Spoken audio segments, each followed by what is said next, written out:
தூத்துக்குடி மாவட்டமும் திருநெல்வேலி மாவட்டமும் இந்த கனமழையில் வெகுவான பாதிப்புக்கு உள்ளாகி இருக்கிறது.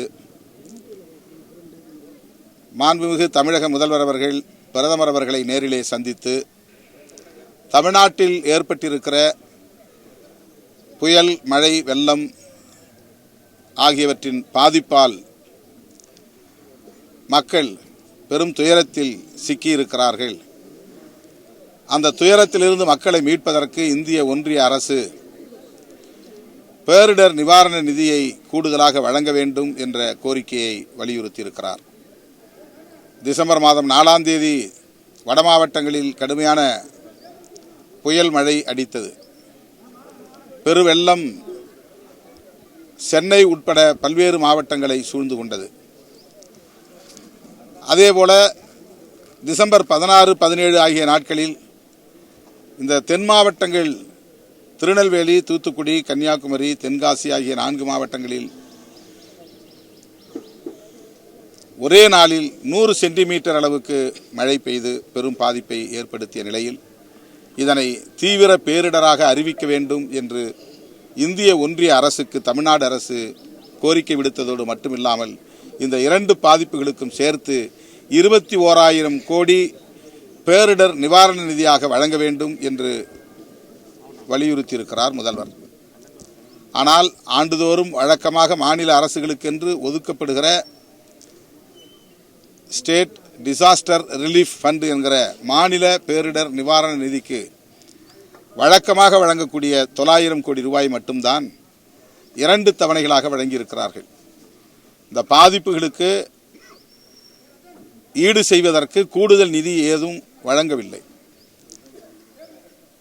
இந்திய ஒன்றிய அமைச்சர் நிர்மலா சீதாராமன் அவர்கள் நேற்று வந்து தூத்துக்குடி பகுதிகளில் பார்வையிட்டு சென்றிருக்கிறார்.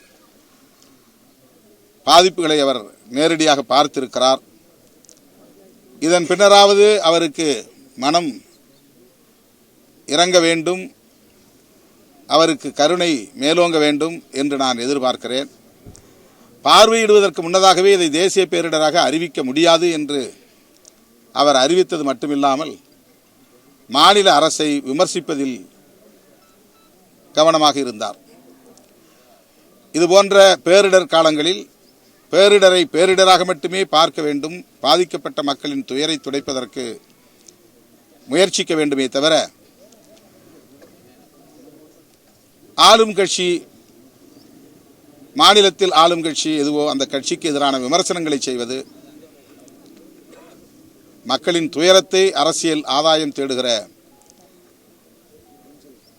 ஒரு அற்ப அரசியலாகத்தான் பார்க்க வேண்டியிருக்கிறது.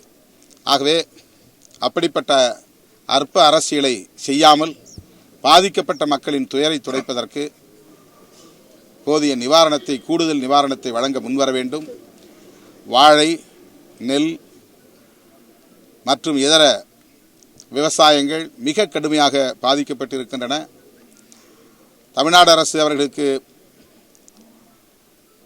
நிவாரணம் அறிவித்திருக்கிறது என்றாலும் கூட அது போதாது என்று விவசாய தரப்பில் இருந்து, பாதிக்கப்பட்ட மக்களின் தரப்பில் இருந்து குரல் எழும்புகிறது.